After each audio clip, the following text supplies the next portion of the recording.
Survival comes at the cost of independence.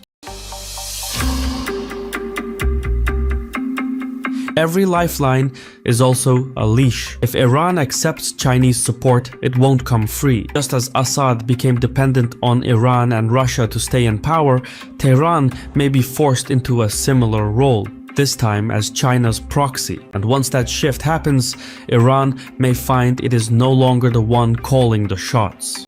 Should Iran come to rely on Chinese weapons, financing, and diplomatic cover, Beijing will expect influence in return. Not total control, but enough to shape Tehran's decisions and pull the strings when it counts.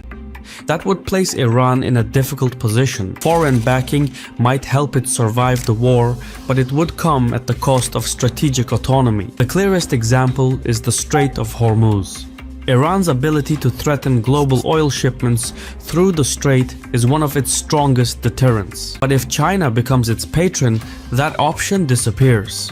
Around half of China's crude oil imports come from the Gulf region. It depends on those same oil flows through the Strait of Hormuz and wouldn't tolerate disruptions to its own energy security. In other words, Iran's greatest strength could become off-limits, not because it lacks the capability, but because it no longer has the authority to use it. That's the paradox of becoming a proxy.